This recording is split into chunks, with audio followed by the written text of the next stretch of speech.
Assalamualaikum warahmatullahi wabarakatuh. Alhamdulillah wassalatu wassalamu ala Rasulillah. Segala puji dan puja kehadirat Allah Subhanahu wa taala, juga salawat dan taslim kepada Nabi besar Muhammad sallallahu alaihi wa ala alihi wa sahbihi wasallam. Saudaraku seiman, semoga seluruh hajat-hajat Anda dunia akhirat dikabulkan oleh Allah Subhanahu wa taala dari kebaikan-kebaikan, dan semoga seluruh kesalahan dimaafkan oleh Allah Subhanahu wa taala, dan semoga Allah Subhanahu wa taala menyatukan kita semua di surga firdausnya tanpa hisab, sebagaimana disatukan dalam majlis ilmu yang mulia ini.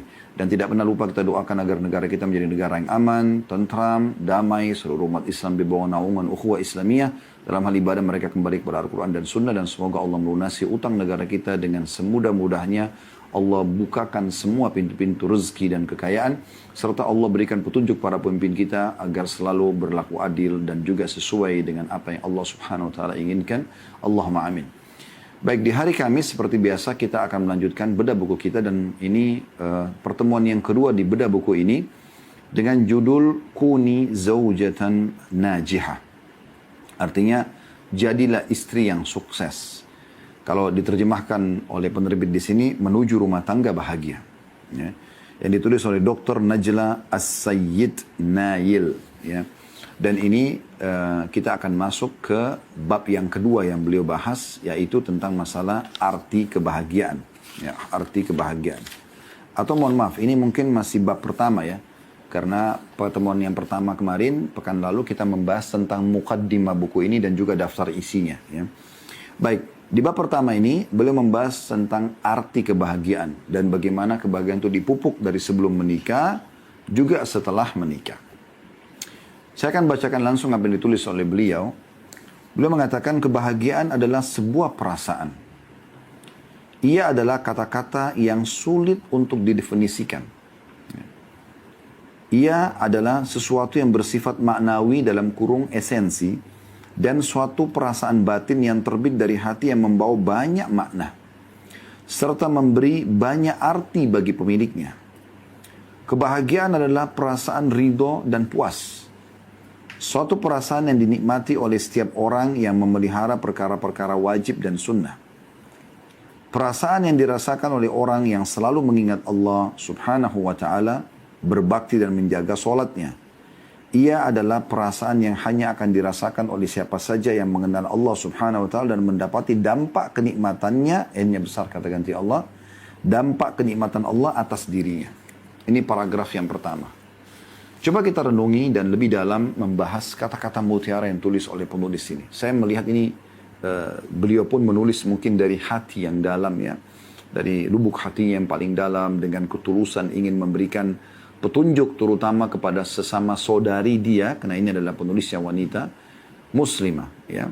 Agar setiap muslimah bisa merasakan apa yang beliau rasakan dan juga memahami pandangan Islam tentang rumah tangga dan kesuksesan seorang istri, yang beliau juga memahami secara teori dan mempraktikkan dalam kehidupan. Di paragraf ini sangat menarik. Beliau pertama memberikan gambaran bagaimana kebahagiaan itu sesuatu yang sulit untuk didefinisikan. Dirasakan memiliki banyak makna, ya, dan memiliki banyak sekali efek, ya, baik ke dalam diri ataupun lingkungan. Karena kalau seseorang bahagia, dia penuh dengan senyum, ramah, dia akan mudah memaafkan, dia akan mudah memberi, ya. Kita temukan orang yang bahagia itu selalu saja ya mudah semua urusannya. Lalu pertanyaan, kenapa kita tidak coba memupuk kebahagiaan setiap saat? Kita tidak memupuk kebahagiaan setiap saat supaya kita jelas-jelas bisa ya merasakan kebahagiaan tersebut setiap saat, ya. Maka pertanyaannya, lalu bagaimana caranya supaya bisa setiap saat kita rasakan? Nah, di sini beliau memberikan batasannya. Sebagai seorang muslim, kita sedang bicara lingkup Islam dan kaum muslimin. Orang yang ikuti acara kita dari orang-orang non-muslim, Anda bisa praktikkan dalam kehidupan Anda. Ya, Anda bisa mempraktikkan bagaimana kaidah-kaidah dasar Islam, dan kemudian setelah itu Anda bisa ambil keputusan apakah masuk Islam atau tidak. Karena memang Islam selalu membawa kepada kebahagiaan dan ketentraman jiwa. Maka di sini beliau batasi, beliau mengatakan perasaan yang dirasakan, ya, maaf di sini beliau mengatakan suatu perasaan kebahagiaan itu suatu perasaan yang dinikmati oleh setiap orang yang memelihara perkara-perkara wajib dan sunnah. Maksudnya apa yang diwajibkan oleh Sang Pencipta Allah dan apa yang disunnahkan oleh Sang Pencipta Allah. Wajib berarti Anda harus lakukan, ya. Dan kalau sunnah berarti Anda punya pilihan untuk mendapatkan bonus kalau Anda kerjakan. Berarti lingkupnya, batasannya kebahagiaan yang beliau ingin titik beratkan adalah orang yang justru, ya, mematuhi Tuhannya Allah Subhanahu wa taala. Dan ini memang puncak kebahagiaan. Perlu kita garis bawahi, ini adalah puncak kebahagiaan, saudaraku semua. Ya, puncak kebahagiaan. Bagaimana seseorang itu pada saat dia patuh pada Tuhannya, dia mengenal Allah Subhanahu wa taala, dia hanya selalu berhubungan dan bergantung kepada Allah. Apa yang diperintahkan dia kerjakan, apa yang dilarang dia tinggalkan dengan seterusnya, dan setelah itu dia konsisten mempertahankan sampai dia wafat. Maka itu puncak kebahagiaan, karena dengan mengenal Allah Subhanahu wa taala sangat mudah, bila nikmat ada dia akan bersyukur dan berbagi. Dan kalau ada cobaan, dia akan bersabar dan bisa melalui. Saya teringat ada seseorang mu'allaf di Malaysia. Saya pernah lihat cuplikannya. Saya juga tidak ingat namanya, tapi saya sempat mengikuti alasan dia masuk Islam. Di antara alasan yang menarik yang dia sampaikan, saya pun tidak pernah terfikir sebelumnya. Dia mengatakan, saya menemukan kaum muslimin, komunitas yang paling cepat bangkit dari permasalahan yang sedang mereka hadapi. Selama dia muslim, komunitas Islam beda sekali dengan komunitas yang lainnya. Komunitas yang lain, pada saat mereka, ya, ada masalah apalagi berat, larinya kepada bunuh diri, larinya kepada justru, ya, merusak fisiknya, merusak masa depannya, merusak namanya, pelampiasannya buat kriminal, bahkan dia akhirnya keluar bolak-balik penjara, dan itu yang terjadi. Itulah yang mereka anggap solusi dari permasalahan mereka. Dan mereka tidak temukan jalan keluar, justru makin sulit. Dari satu kesulitan kepada kesulitan yang lain. Kesempitan kepada kesempitan yang lain. Ya. Permasalahan, duka ke satu permasalahan dan duka yang lainnya. Tapi kaum muslimin tidak. Di saat ada satu yang luput dari mereka. Di saat ada masalah yang mereka hadapin. Karena mereka mengenal Tuhan mereka Allah. Mereka yakin nikmat itu akan datang kepada mereka. Sebagaimana juga cobaan akan datang kepada mereka. Dan mereka sudah tahu kuncinya. Nikmat ada bersyukur, cobaan ada bersabar. Dan itu Nabi SAW gabungkan dalam sebuah hadis yang masyhur. Sering kita ucapkan hadis ini dan kita sampaikan kembali. Kata Nabi SAW, ajaban li amri mu'min. Sungguh mengagumkan perkara orang mukmin. Wala yakunu dzalika illa li mu'min. Itu tidak dimiliki kecuali orang beriman. In asabahu sarra syakar. Kalau diberikan nikmat dia bersyukur. Wa in asabahu dharra sabar. Kalau diberikan cobaan dia akan bersabar. Jadi memang satu hal yang luar biasa bisa membawa seseorang bisa selalu merasa bahagia dalam keadaan nikmat ada dan keadaan cobaan pun ada, maka itu hanya orang-orang yang beriman, orang-orang muslim yang sejati. Nabi SAW kalau datang pada beliau nikmat Allah, maka beliau mengatakan alhamdulillahilladzi bi ni'matihi tatimmus shalihat. Segala puji bagi Allah yang dengan nikmat dan karunia darinya semua kebaikan bisa tersempurnakan, ya, terjangkau. Kemudian kalau ada musibah, ada cobaan, maka Nabi SAW mengatakan apa? Alhamdulillahi ala kulli hal. Segala puji bagi Allah dalam setiap keadaan. Coba bayangkan. Dalam keadaan cobaan, Nabi SAW justru masih bisa bersyukur kepada Allah SWT. Bersangka baik kepada Tuhannya. Tahu kalau Tuhannya mendatangkan ini pasti dengan pertimbangan-pertimbangan yang sangat matang. Ya. Dalam sebuah hadis yang lain, kata Nabi SAW, sungguhnya Allah Azza wa Jalla, Tuhan kalian lebih cinta kepada kalian daripada ibu kalian pada diri kalian sendiri. Bahkan pernah ada sebuah kasus terjadi di kancah peperangan. Baginda Nabi SAW pada saat itu melihat ada seorang ibu rupanya kehilangan anaknya. Maka ibu ini bolak-balik di tawanan perang dari anak-anak kecil. Diangkat, dibalik, bukan anak ditaruh lagi. Terus begitu. Sampai akhirnya dia menemukan anaknya. Dia menemukan anaknya. Pada saat dia menemukan anaknya, tiba-tiba langsung dia peluk di kancah peperangan, lagi cuaca panas, debu berterbangan. Ibu ini sudah tidak peduli lagi. Ibu ini langsung saja, ya, memeluk anaknya dan menyusuinya. Tentu tertutup, tidak nampak gitu ya. Maksudnya tidak nampak, ini ditaruh di dalam pakaian beliau. Maka Nabi SAW berkata kepada para sahabat, apakah kalian lihat bagaimana ibu itu pada anaknya? Dan apakah kalian, atau bagaimana pendapat kalian kalau seandainya kita bakar api, buat api unggun misalnya. Lalu kita minta ibu itu melempar anaknya ke api tersebut. Apakah ibu itu akan melakukannya? Kata Nabi SAW, kata para sahabat, tentu tidak ya Rasulullah. Artinya tidak ada seorang ibu mau melempar anaknya ke dalam api, itu mustahil gitu. Maka kata Nabi SAW, ketahuilah Tuhan kalian Allah lebih cinta kepada kalian daripada ibu itu kepada anaknya. Allah nggak ingin kita celaka. Allah selalu ingin kebaikan buat kita. Dan banyak bukti kasih sayang Allah subhanahu wa ta'ala. Terlalu banyak buktinya.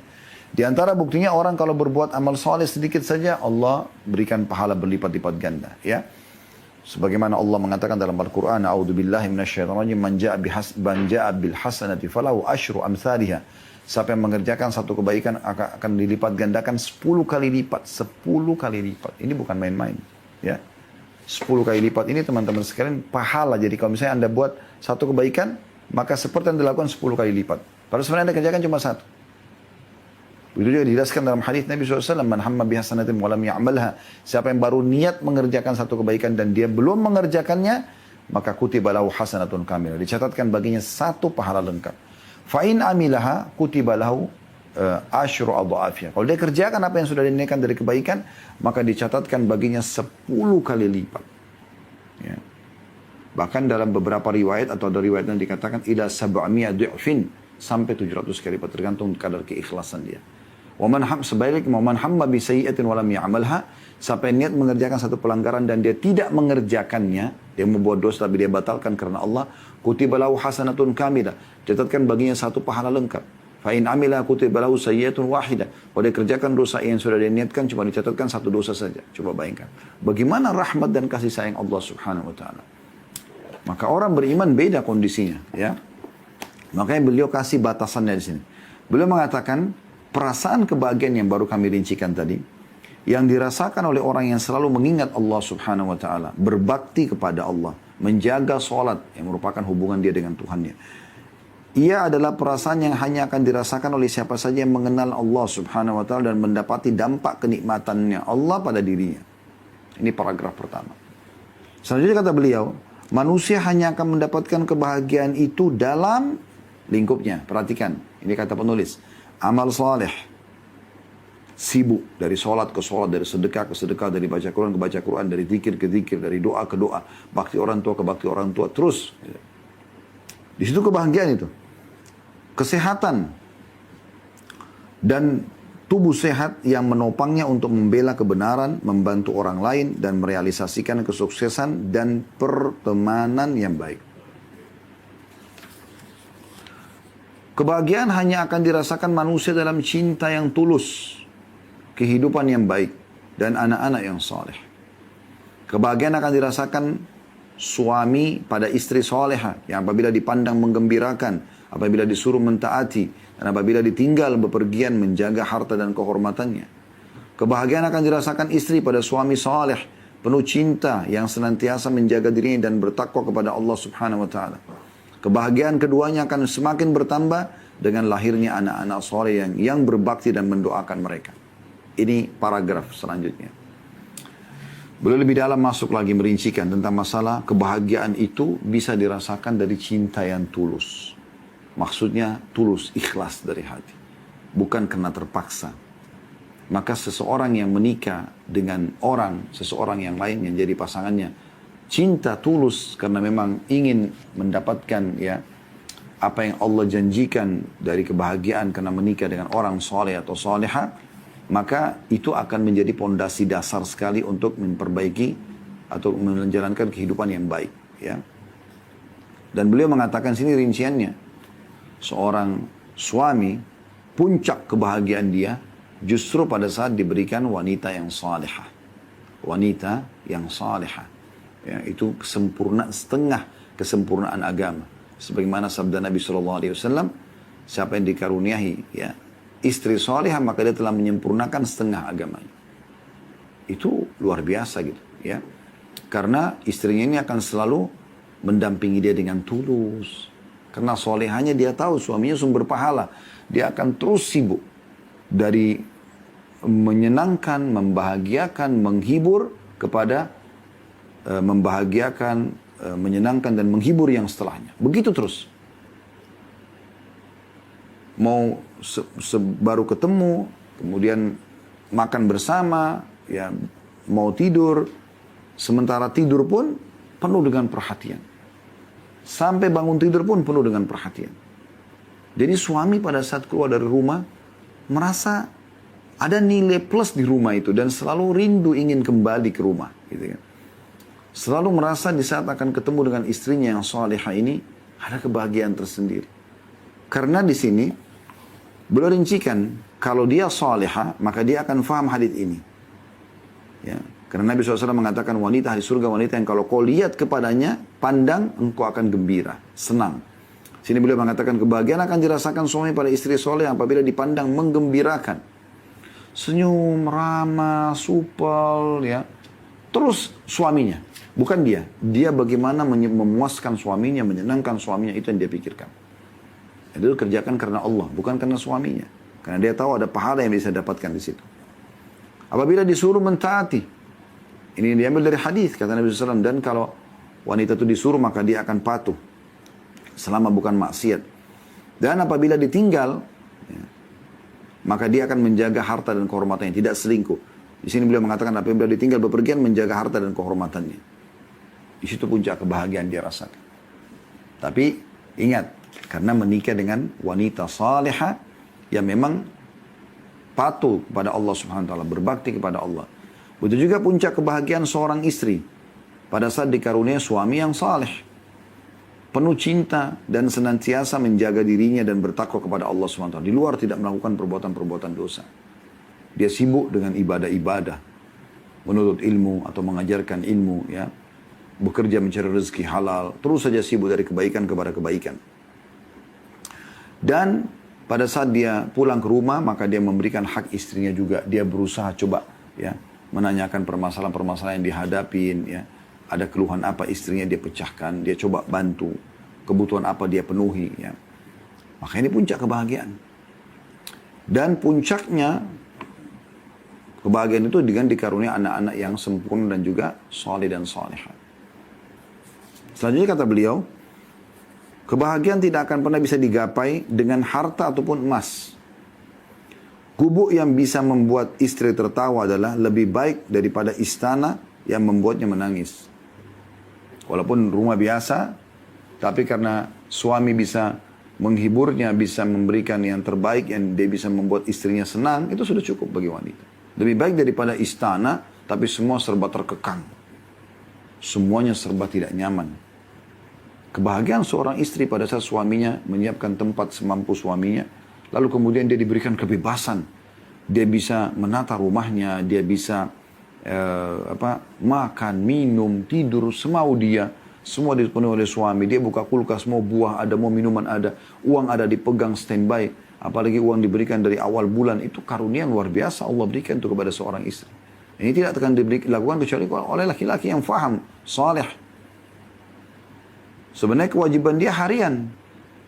Saya dan teman-teman laki-laki di sini sebagai suami kita punya kewajiban memberikan makan kita hari ini. Besok tidak ada kewajiban kecuali kita masih hidup. Kalau sudah meninggal gugur kewajiban tersebut. Tapi kalau Anda memberikan uang bulanan dari awal bulan sampai akhir bulan, padahal Anda belum dilayani, sehingga istri bisa belanja 1 bulan penuh untuk kebutuhan-kebutuhannya, ini sebuah karunia wahai muslimah. Syukuri nikmat itu. Ini aja sudah cukup untuk tidak boleh cemberut di depan wajah suami. Tidak boleh menunjukkan kejengkelan, marah, emosional. Bukan begitu. Justru Nabi SAW ajarkan. Wanita ahli surga, wanita yang kalau dia disakiti atau dia menyakiti, dia akan datang memegang tangan suaminya. Sebelum tidur sambil mengatakan, saya tidak bisa memejamkan mata sampai kau ridho kepadaku. Walaupun dia yang disakiti. Yang sudah pernah kami sampaikan rahasianya ini. Kami kaum laki-laki justru akan lebih lunak pada saat dihadapi dengan seperti ini. Dibandingkan semuanya dengan hardikan, semua dengan serangan, maka dia akan menghadapi Anda seperti menghadapi laki-laki. Ya. Jadi bukan tolak ukur harta.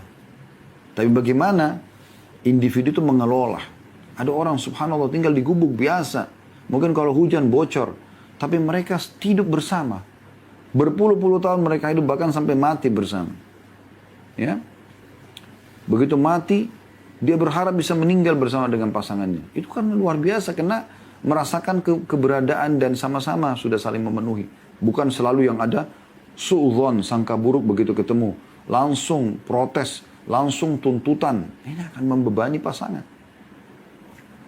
Selanjutnya kata beliau, kebahagiaan itu mahkotanya adalah sesuatu yang dapat mengantarkan kepada kebahagiaan abadi. Kebahagiaan yang kekal di dalam surga. Di surga, ya, di dalam surga yang penuh dengan kenikmatan. Jadi artinya, kebahagiaan yang sebenarnya adalah kebahagiaan yang kita pupuk di dunia dan bisa membawa kita sampai ke kebahagiaan yang abadi di surga sana. Karena sudah tidak lagi rasa sedih, gak ada gangguan orang, gak ada buang air besar, gak ada buang air kecil. Ini di surga sudah tidak ada semuanya. Sebagaimana Nabi SAW bersabda seperti itu. Orang yang masuk di surga tidak akan pernah habis masa mudanya, tidak akan tidak akan rusak ya pakaiannya. Ya, tidak ada lagi buang air besar, tidak ada buang air kecil, tidak ada beringus, tidak ada meludah. Makanan yang dimakan dan minuman yang tidak dibutuhkan oleh tubuh mereka akan keluar dalam bentuk keringat yang lebih wangi dari kasturi. Lebih wangi dari kasturi. Ini Anda bisa ikuti ceramah kami di bedah buku Rasulullah SAW cerita tentang surga dan neraka.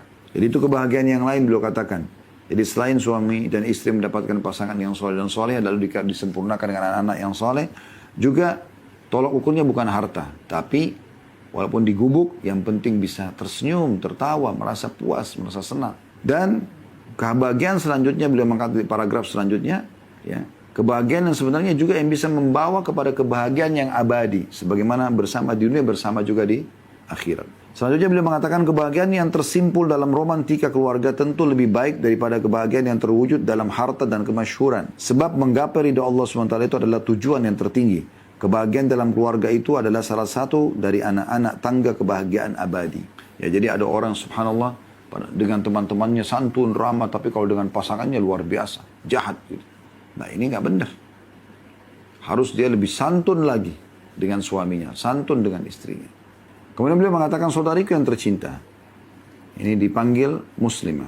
Kalau Anda pun adalah laki-laki yang ikuti acara ini, tentu Anda juga layak untuk mendengarkan. Karena ini Anda punya istri, Anda punya ibu, Anda punya tante, Anda punya saudari, Anda punya anak perempuan yang bisa Anda nasihati. Kata beliau sini penulis, kebahagiaan adalah harapan setiap orang yang berakal.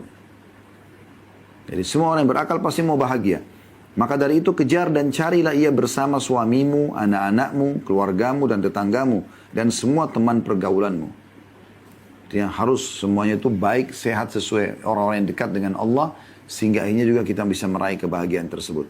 Caranya dengan membantu dan mencintai mereka. Dengan membimbing mereka kepada segala yang dicintai oleh Allah subhanahu wa ta'ala. Berjalanlah bersama suamimu di jalan kebahagiaan dengan tenang, tentram, dan kasih sayang. Serta dengan mendidik anak-anak yang saleh. Hendaklah kalian saling tolong-menolong dalam ketaatan kepada Allah subhanahu wa ta'ala. Wujudkanlah lingkungan keluarga yang tentram, yang dapat membantu ketaatan kepada Allah subhanahu wa ta'ala. Subhanallah, nasihat ini dalam sekali ya. Maksudnya gini, kalau Anda wahai muslimah, sudah bisa menata diri Anda menjadi seorang yang salihah, orang yang patuh kepada Allah. Lalu Anda aplikasikan dalam kehidupan sehari-hari. Saya ingin membahagiakan istri suami saya, anak saya, orang tua saya, tetangga, keluarga saya, tetangga saya. Maka Anda akan lakukan yang terbaik yang mereka suka. Kalau orang mencintai seseorang, orang akan mengerjakan apa yang disukai orang yang dicintai. Dan dia akan menghindari apa yang tidak disuka gitu kan. Maka Anda akan terus sibuk membahagiakan suami, membahagiakan anak, membahagiakan keluarga, membahagiakan ya tetangga misalnya. Tentu dalam koridor syar'i yang dibolehkan. Maka ini hal yang luar biasa. Termasuk saling tolong-menolong dalam ketaatan kepada Allah SWT. Lalu beliau mengatakan, wujudkanlah lingkungan keluarga yang tentram, yang dapat membantu ketaatan kepada Allah SWT. Lingkungan keluarga yang tidak membuatmu jenuh karena kesulitannya. Tapi sebaliknya, engkau semakin bahagia dengan pekerjaan yang kalian lakukan dalam menambah pundi-pundi pahala kebajikan di sisi Rabb sekalian makhluk. Agar engkau dapat mewujudkan kebahagiaan rumah tangga yang notabene-nya adalah tangga kebahagiaan abadimu, maka aku hadiahkan, kata penulis, tips-tipsnya. Tips-tips ini dimulai sejak engkau memilih pasangan hidupmu. Ya, bagi Anda yang sudah terlanjur menikah, maka poinnya adalah Anda jangan ulangi kalau memang keliru, tidak seperti tips ini, kepada anak-anak, kepada saudari kandung, kepada saudari muslimah yang lain. Berikan masukan agar kekeliruan yang Anda lakukan memilih pasangan bukan yang soleh ataupun soleha, ya, itu Anda jadikan sebagai sebuah pelajaran agar jangan orang lain terjerumus pada kasus yang sama. Maka kalau Anda belum menikah, alhamdulillah ini lebih tepat karena beliau akan membahas tentang masalah ya langkah-langkah ya untuk meraih kebahagiaan dimulai sebelum menikah. Baik, kita akan masuk sekarang ke tips dari penulis Dr. Najla. Kebahagiaan, tips yang pertama ya, itu adalah kebahagiaan dimulai sebelum menikah, dan beliau mengatakan langkah-langkahmu demi meraih kebahagiaan sebelum menikah.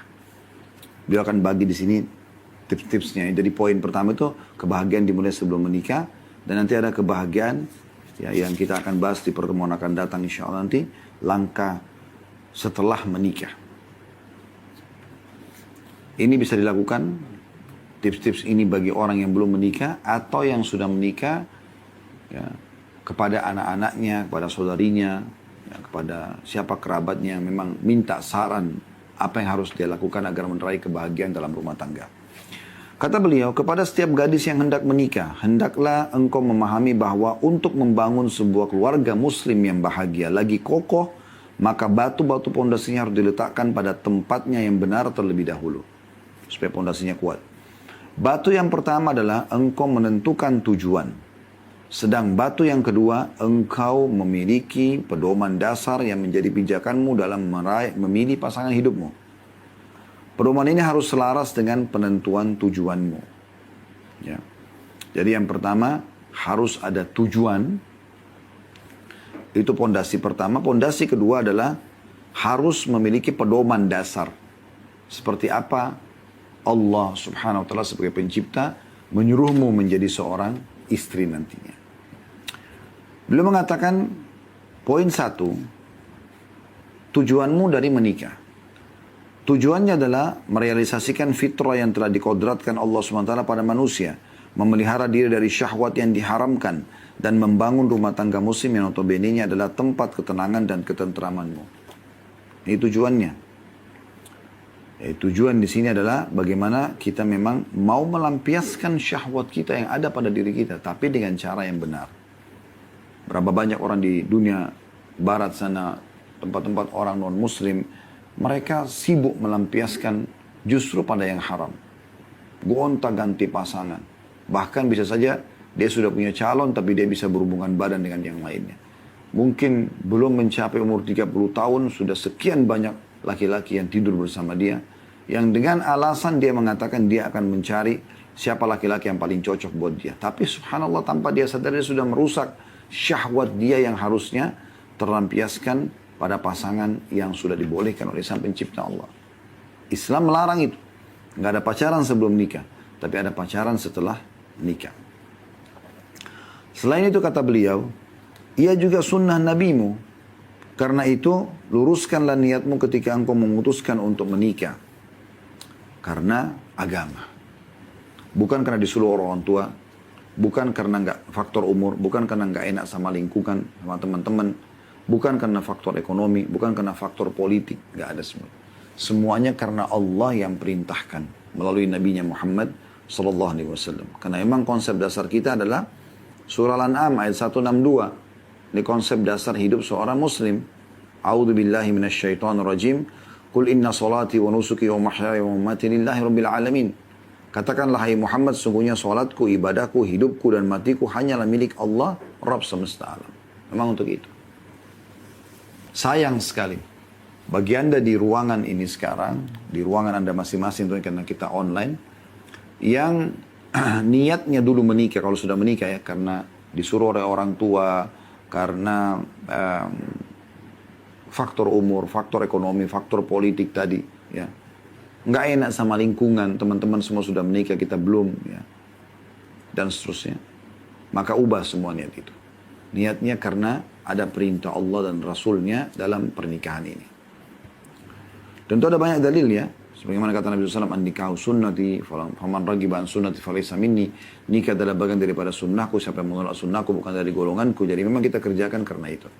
Orang kalau kerjakan karena Allah SWT, karena perintah agama, karena perintah Rasulullah SAW, maka dia akan mudah sekali melalui suka dukanya. Sukanya dia bersyukur, dukanya dia bersabar. Ya, sebagaimana juga saya pernah kasih contoh, saya berikan gambaran lagi. Kalau ada orang pergi haji misalnya, haji itu biayanya besar, jaraknya jauh dari negara kita. Bicara negara kita Indonesia misalnya, 9 jam naik pesawat. Ya, itu kalau direct, belum yang kalau ada yang pakai transit ya. Kemudian di sana juga cuaca panas umumnya di musim haji. Anda menggunakan kain ihram, Anda harus patuh menjalankan program-program ibadah haji itu. Kalau tidak, Anda akan kena dam atau hukuman ya. Maka ada hal yang Anda harus berikan energi, ekstra harta, ekstra waktu ya. Banyak sekali gitu. Tapi subhanallah, orang yang ikhlas karena Allah, kita akan temukan selepas haji ditanya mau haji lagi nggak, jawabannya mau. Ya. Dan kalau ditanya ya, orang yang tidak ikhlas karena Allah SWT hanya karena mau coba-coba haji tersebut atau karena dikasih bonus oleh perusahaan atau oleh mertua atau oleh orang tua, maka dia mengatakan haji kan cuma sekali aja yang wajib, maka tidak perlu saya kerjakan lagi. Akan seperti itu. Nah, sama rumah tangga itu teman-teman, orang kan sangat mudah melalui suka dan dukanya pada saat dia kerjakan karena Allah Subhanahu wa taala gitu ya. Kemudian yang kedua, kata beliau ini sebelum menikah ya, memilih partner hidup. Partner hidup apa maksudnya? Maksudnya adalah teman dan sahabat yang bisa saling berbagi kehidupan dalam makan, minum, perasaan, dan duka. Ia adalah partner hidup yang bukan cuma sehari atau setahun, tapi untuk sepanjang hidup. Artinya dari awal Anda nikah, niat memang pasangan ini untuk selamanya bersama. Gitu kan? Dan orang yang paling layak untuk bisa kita menjadikan partner makan bersama kita, minum, tidur, dan seterusnya. Di antara perkara yang tidak dilakukan lagi bahwa masing-masing suami istri akan saling terpengaruh dan mempengaruhi yang lainnya. Karena itu Rasulullah SAW berpesan kepada kita agar memilih teman yang baik. Terbukti lagi dalam memilih teman abadi, maksudnya pasangan suami istri. Maka tentu harus lebih memperhatikan sifat dan akhlaknya. Kata Nabi SAW, Al-maru ala dini khalilihi falyandur ahadukum man yukhalil. Ya. Artinya, seseorang itu tergantung agama kekasihnya, temannya. Maka hendaklah tiap-tiap orang memperhatikan dengan siapa ia berteman. Hadis ini dinyatakan hasan oleh Syaribani dan disebutkan takhrijnya dalam Mishkah Al-Masabih jilid 4 halaman 442. Jadi kalau teman saja umum kita disuruh cari teman yang hati-hati karena pengaruhnya besar, apalagi teman hidup suami atau istri, harus lebih hati-hati. Jadi jangan hanya karena kecantikan, ketampanan, ya, kekayaan, bukan. Tolak ukurnya adalah sekali lagi kebahagiaan tadi, justru kedekatan kepada Allah SWT, agamanya. Jadi katakan di sini hendaklah ia memperhatikan akhlak, perilaku dan agama pasangannya. Sebab tidak mungkin orang yang tidak memelihara agama Allah Subhanahu wa taala akan memelihara mutiara indah ini. Ya. Idza ja'akum man tardawna dina wa khuluqa fazawwiju. Hadis Nabi SAW ya. Yang artinya jika datang kepada kalian seorang laki-laki yang kalian ridhoi agama dan akhlaknya, maka nikahkanlah ia dengan putri kalian. Hadis ini hasan diriwayatkan oleh Albani dalam Sahih Sunan Ibnu Majah nomor 1614. Al-Hasan Basri rahimahullah berkata, nikahkanlah putrimu dengan orang yang bertakwa kepada Allah. Sebab jika ia mencintainya, ia akan memuliakannya. Dan jika ia tidak menyukainya, ia tidak akan menzaliminya. Ini perkataan hikmah luar biasa gitu. Kata Hasan Basri rahimahullah, seorang ulama tabi'in, nikahkan putrimu dengan orang yang bertakwa kepada Allah. Orang yang kenal Tuhannya. Di mana mereka? Di masjid, di majelis ilmu. Itu tempat mereka itu. Akan bergerak hatinya orang untuk ke masjid, baca Quran di masjid, duduk berzikir. Juga termasuk ya, sibuk dengan dari majelis ilmu ke majelis ilmu, kecuali karena keimanan. Kecuali karena keimanan. Maka beliau mengatakan, nikahkan anak-anakmu atau putrimu dengan orang yang bertakwa kepada Allah. Sebab jika dia mencintainya, ia akan memuliakannya. Dan jika, tentu dilihat dalam realisasi kehidupan ya. Kita sayangkan banyak sekali wanita, dia hanya jadi tolok ukur itu di lisan. Kapan suaminya suka mengatakan saya cinta sama kamu, saya sayang sama kamu. Itu dianggap sudah cukup. Itu berarti sudah benar. Nah, harus praktek lapangan. Ada banyak laki-laki tidak suka bicara seperti itu. Tapi dia menunjukkan, lihat di sekitar Anda, apa yang dia siapkan sebagai sebuah fasilitas. Itulah bukti cintanya. Tanpa membicara, tanpa ngombar-ngambir kata-kata gitu. Percuma, orang suka ucapin sayang cinta, tapi perbuatan sama Anda, di sekitar Anda lihat Anda tidak berbahagia, tempat berantakan, tidak ada makanan, tidak ada nafkah, tidak ada minuman, tidak ada pakaian. Tapi kalau Anda lihat di sekitar Anda fasilitas yang sangat luar biasa, Anda sudah bahkan lebih bahagia dibandingkan, maksudnya lebih terpenuhi dibandingkan pada saat Anda bersama dengan ayah atau orang tua Anda. Rumahnya lebih bagus, tempatnya lebih bagus, Anda lebih aman, ada security, ada uang bulanan, ada perlengkapan semua dalam rumah, indah, nyaman, ya. Suami sibuk selalu mencari titik apa nih yang buat nyaman istri di rumah supaya dia lebih betah di rumah. Nah itu contoh, itu bukti kecintaan dia. Begitulah orang beriman. Dia akan memuliakan wanita yang dia cintai, bukan ngombar-ngambir kata, gitu kan. Nabi SAW ditanya, siapa orang yang paling Anda cintai? Ditanya, bukan beliau sengaja mengucapkannya, baru beliau mengatakan gitu. Tapi praktek lapangannya beliau sangat menunjukkan bagaimana cinta beliau kepada para istrinya. Dan jika ia tidak menyukainya, ia tidak mendoliminya, tidak akan menyakiti, tidak akan mengatakan, enggak, saya tidak suka sama kamu. Enggak. Saya nyesal nikah sama kamu. Enggak ada bahasa itu. Kemudian beliau masuk ke subjudul, kesetaraan suami istri secara keilmuan dan status sosial. Ini perlu juga diperhatikan pada saat mau menikah ya. Hal ini menjamin akan kedekatan keduanya dari segi pemikiran dan tradisi, serta menciptakan keselarasan di antara keduanya dengan lebih cepat dibandingkan jika keduanya memiliki jarak ilmiah dan sosial yang cukup jauh. Dan hendaklah semua orang tahu bahwa jika kesetaraan dalam agama sudah ada terlebih dahulu, maka semua perbedaan yang lainnya akan ikut sirna. Jadi tolak ukurnya kesetaraan dalam agama dulu, sama-sama ya dalam pemahaman ya, dan sama-sama memang mau cinta dengan agama Allah Subhanahu wa taala ini, maka itu sudah luar biasa ya. Kemudian masuk dalamnya kesetaraan ekonomi, pendidikan, sosial ya, fisik. Ini semua sama ya. Harus diperhatikan karena kalau tidak nanti akan mengganggu keharmonisan rumah tangga.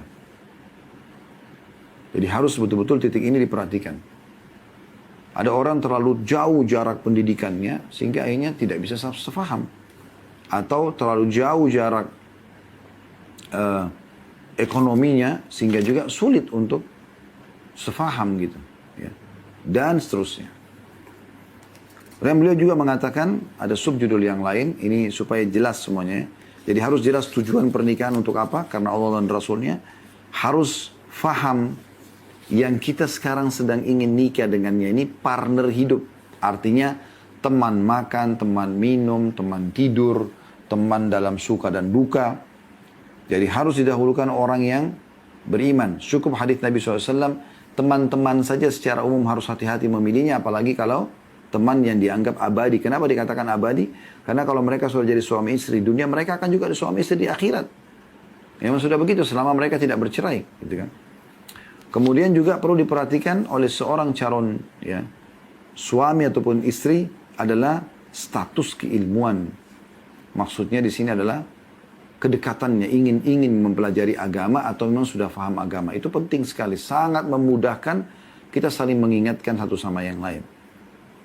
Begitu juga dengan status sosial, status ekonomi ya. Walaupun beliau mengatakan sebenarnya kalau ya agama sudah ada, kesamaan agama sudah ada, maka yang lainnya bisa sirna. Artinya ekonomi dan seterusnya bisa. Karena Abdullah bin Mas'ud radhiyallahu anhu itu menikah dengan seorang wanita yang ya kaya raya. Sampai pada saat dia mengeluarkan uangnya, lalu dia tanya kepada suaminya Abdullah bin Mas'ud mengatakan radhiyallahu anhu, kenapa kau cari orang lain? Saya sendiri bisa kau berikan.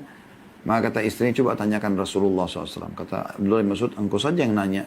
Ya, nggak enak kalau saya yang nanya gitu ya. Maka istrinya pun datang menanyakan kepada Nabi SAW. Nabi SAW membolehkan memberikan kepada suaminya. Jadi, tapi karena agama sudah ada, maka yang lain jadi mudah gitu ya. Begitu juga dengan memudahkan memberikan mahar. Ini termasuk langkah yang baik pada saat sudah ada orang yang cocok. Ya. Kata beliau, sudah semestinya bagi kedua orang tua untuk menyadari bahwa perempuan yang paling sedikit maharnya adalah perempuan yang paling banyak keberkahannya. Sebagaimana dalam hadis ya, disebutkan begitu.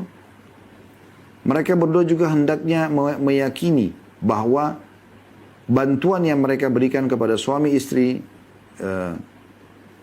tidak akan pernah dilupakan oleh si suami tersebut untuk selamanya. Bahkan ketika terjadi problem dengan putri mereka, ia akan selalu mengingat kemudahan-kemudahan yang telah diberikan ayah istrinya padanya. Jadi kayak misalnya, harus pun menikah anak kita perempuan dengan seorang laki-laki, mungkin secara ekonomi dia masih kurang, tetapi secara agama dia sudah cukup misalnya. Nah, kita kalau mudahkan ini semua, akan nanti menjadi sebuah bibit kebaikan kepada anak mantu ini, di saat memang mereka sedang terjadi kesenggangan atau cekcok gitu. Maka si anak mantu ini akan mengingat bagaimana kebaikan mertuanya dulu memudahkan pernikahannya gitu. Sehingga ia pun menjadi malu untuk memberikan mudarat pada putrinya. Pada putri ya, mertuanya di sini. Lalu berpaling dari keburukan dan tidak mengambil pusing sebagian problem gitu. Maksudnya udah gak apa-apa deh, mudahkan dan maafin aja gitu. Ya. Juga perlu diperhatikan Anda melihat calon suami. Ini juga poin penting yang beliau titipkan tips selanjutnya. Jadi selain sekali lagi harus jelas tujuannya karena Allah, harus juga ya memahami tentang makna partner hidup. Jadi istri atau suami itu adalah partner hidup, sehingga kita hati-hati dalam memilih. Kalau teman umum saja kita disuruh hati-hati, apalagi pasangan hidup yang sifatnya abadi, sudah kami jelaskan tadi. Itu yang kedua. Jadi yang pertama tujuan hidup, yang kedua adalah memahami partner hidup dan hati-hati juga di sini. Yang ketiga, fahami kesetaraan terutama dalam masalah agama. Yang keempat, mudahkan mahar. Yang kelima, melihat calon suami. Ini tips yang kelima sebelum menikah. Kata beliau, hal ini lebih mendorong untuk menerima pinangan dan melanggengkan kesatuan cinta. Maka benarlah sabda Nabi SAW, ini lebih melanggengkan di antara suami istri. Sebab dengan melihatnya maka jiwa akan merasa tertarik secara tiba-tiba tanpa sebab tertentu yang jelas. Boleh calon istri melihat calon suaminya, calon suami melihat istrinya. Secara langsung, bukan hanya foto saja. Ya, nah foto banyak menipu sekarang kalau diedit dan segala macam. Dia sudah tahu, kalau ada yang menarik, maka dia tinggal itu salah satu pemicu yang mendorong dia mau memudahkan pernikahan nanti. Ya. Kemudian juga tips selanjutnya, jangan lupa istikharah. Ya. Jadi yang kelima, yang keenam sekarang ya, jangan lupa istikharah. Yang kelima adalah melihat calon suami, yang keenam adalah jangan lupa istikharah. Kata beliau di sini, jika engkau sudah menerima pinangan, bersegeralah untuk beristikharah kepada Rabbmu. Karena hal ini termasuk ibadah kepada Allah Subhanahu wa taala. Hendaklah seseorang memandang dengan akalnya, meminta saran kepada siapa yang dikehendakinya dan beristikharah kepada Allah Subhanahu wa taala. Tiada kaitannya antara istikharah ini dengan proses memandang, memikirkan, dan memusyawarah. Karena itu, gunakanlah istikharah dengan sempurna. Jika hasilnya sesuai harapan, maka itu berdasarkan pengetahuan dan kuasa Allah SWT. Jika tidak, maka itu lebih baik berdasarkan ilmu dan kuasa Allah Subhanahu wa taala juga. Istikharah artinya sholat 2 rakaat atau lebih. Anda minta petunjuk kepada Allah Subhanahu wa taala agar ya Allah yang pilihkan dan menentukan, ini pasangan sekarang yang saya pilih, Allah bagus gak untuk saya. Maka bisa Anda datang, lihat dalam mimpi sesuatu yang baik tentang dia, atau Anda mendapatkan informasi yang baik tentang dia, ternyata orang tuanya sakit, dia berbakti, ya, dia sangat suka dermawan, dia baik dengan tetangganya, dan semua. Istikharah untuk itu, dan istikharah terus sampai Anda dapatkan jawabannya. Nggak ada batas waktunya. Kemudian yang ketujuh, manfaatkan masa-masa peminangan. Kata beliau, berusahalah mengenal sifat-sifat peminangmu semampumu, apa saja yang disukainya dan tidak disukainya. Berusahalah untuk membuat pedoman-pedoman dasar untuk keberlangsungan rumah tangga kalian berdua. Bacalah dengan sesama tugas-tugasmu sebagai istri. Ketahuilah bahwa pernikahan adalah perubahan besar dan pilihan perubahan besar dan pilihan untuk mengemban tanggung jawab kehidupan bahagia yang terkadang diterpa berbagai atau beberapa problem. Ini adalah perkara yang wajar. Karena itu bacalah dan fahamilah sehingga ketika engkau memasuki kehidupan itu, engkau dalam keadaan siap dalam segala aspek positif dan negatifnya. Jadi kita menikah sama manusia. Pasti ada saatnya dia jenuh, dia jengkel, ada saatnya juga dia senang, ya, dan seterusnya. Jadi kita harus bisa maklumi masalah ini. Tapi insya Allah kalau patokan dasarnya adalah agama, semuanya akan lebih mudah, lebih mulus. Sebagai penutup teman-teman, dan kita akan buka pertanyaan setelah ini adalah, beliau menulis ada penutup dalam langkah pertama ya, yaitu bagaimana bahagia sebelum menikah. Ini tips-tipsnya.